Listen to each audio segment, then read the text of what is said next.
आप देश के अंदर धर्म पूछेंगे तो बाहर वाला धर्म पूछ करके ही मारेगा ना। उसे पता है कि देश में किस मुद्दे पर राजनीति होती है। मुझे शर्म आती है कि ऐसा प्रधानमंत्री हमारे देश के अंदर। अब मैं हाथ जोड़कर मोदी जी से कहती हूँ कि आपसे नहीं हो पाएगा, आप छोड़ दीजिए। कैसे पाकिस्तान से ये लोग बदला लेंगे? ये अगले दिन जाकर रैली कर रहे हैं, बिहार के अंदर बैठे हैं, बिहार से ललकार रहे हैं कि ये कर देंगे वो कर देंगे। अरे कश्मीर की धरती पर जाइए, वहाँ के लोगों से मिलिए। बोला वो 56 इंच की छाती आज सिकुड़ गई है क्या? 56 इंच की छाती क्यों नहीं दिखाई? 25-26 लोगों को क्यों नहीं बचा लिया नरेंद्र मोदी जी ने जाकर? क्यों अमित शाह जी ने नहीं बचा लिया? वहाँ पर जमीन खरीद सकते हैं ना, जाइए घर बना कर रहिए वहाँ पर। आप बीजेपी के जितने कैबिनेट के मंत्री, मैं उनसे आग्रह करती हूँ हाथ जोड़कर जाइए वहाँ रहिए, आपको पता लगेगा टेररिस्ट कितने घूम रहे हैं। हम पूछते हैं कि आपकी सरकार इतने साल से चल रही है, गृह मंत्री अमित शाह जी छाती ठोक के ये बात बोलते थे कि कश्मीर में कुछ भी नहीं हो रहा, दंगे फसाद नहीं हो रहे जब से बीजेपी की सरकार बनी है। तो क्यों ये अटैक हुआ? धन की राजनीति करने वालों को आज समझ में आ जाना चाहिए कि देश के बाहर के लोग इस चीज का फायदा उठा रहे हैं और पाकिस्तान ने इसी बात का फायदा उठाया। इस देश के अंदर कई देशद्रोही ऐसे बैठे हैं जिनका पता ये इंटेलिजेंस एजेंसी नहीं लगा पा रही। मीडिया मोदी जी से सवाल इसलिए नहीं पूछ रहा क्योंकि उन्हें धन की राजनीति करनी है, उन्हें एक टॉपिक मिल चुका, लेकिन हम इस पर राजनीति नहीं करना चाहते। हम साफ तौर पर कहते हैं गृह मंत्री अमित शाह और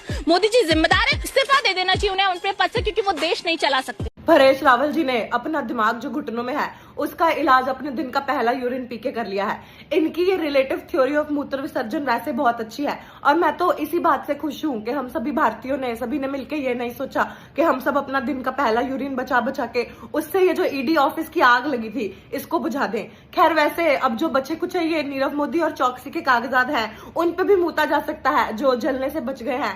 लेकिन अब आप लोग खुद सोचिए कि ये जो हमारे देश में एनसीईआरटी की बुक्स में से जो मुगल हिस्ट्री को हटा के जो हगा है उसका कंपटीशन और उसका जवाब तो हम मुंह से ही दे सकते हैं। Sorry I can.